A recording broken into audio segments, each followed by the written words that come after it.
ජීවිතය කියන්නේ හරි පුදුමාකාර දෙයක්. ඒ කියන්නේ ජීවිතේ විඳින්න නම් මහන්සි වෙන්නම ඕනි. අද ආර්ථිකෙත් එක්ක අපිට පුළුවන්ද ලැබෙන වැටුපෙන් විතරක් ජීවත් වෙන්න? බැහැ. පොඩ්ඩක් අපි මහන්සි වෙන්න ඕනි. ඒ කියන්නේ ඒකාකාරීත්වයෙන් මිදිලා සාමාන්‍ය ගොවිතැනක් පිටියක් කරන්නත් ඕනි අපි. ලැබෙන ලාභයට වඩා සෑහෙන විනෝදජනක වැඩක් තමයි ගොවිතැන කියන්නේ. සාමාන්‍යයෙන් මිනිස්සෙක් ගොවිතැනට හුරු වුණොත් සාමාන්‍යයෙන් මත්ද්‍රව්‍යයට පුරුදු වුණාට වඩා ඇබ්බැහි වීමක් වෙනවා. ඒ ඇබ්බැහි වීමෙන් පාඩුවක් වෙනවද? නෑ. තමන්ගේ ආර්ථිකයට විශාල සවියක් වෙනවා. ඉතින් අපි ඒකට හැමෝම මහන්සි වෙන්න ඕනි. තමන් නිෂ්පාදනය කරගත්ත හාල් ටිකකින් බඩ්ඩින්ගක් කන්න පින තියෙන්නේ, වාසනාව තියෙන්නේ කීයෙන් කී දෙනාටද?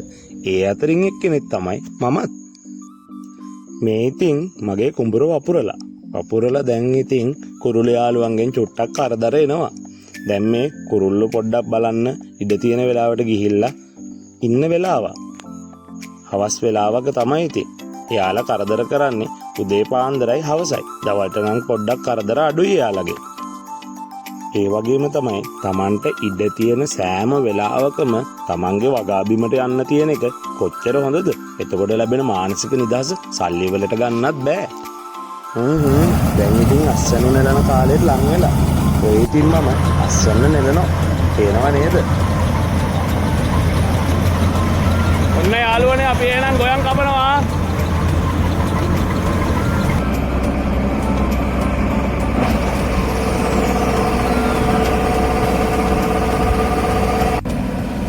ඔන්නේ නම් වී බානවා ටැංකියට. ඔයාලා දැක්කනේ? දැන් තමයි බාර දూరుම වැඩේ තියෙන්නේ. වී ටික වේල ගන්නත් එපැයි. ඔය ඉතින් කමතේ දාලා වී ටික වේලනවා.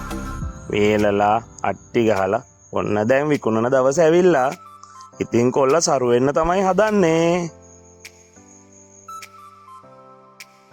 ඔන්න ඉතින් යාළුවනේ මාස 3ක් දුක් විඳලා අද ඉතින් මාර සතුටු දවසක්. අද ඉතින් අස්සන්න විකුණන දවස. මාරම පිට තමයි ඉතින්. දුක් විඳින්නේ මෙන්න මේකට තමයි.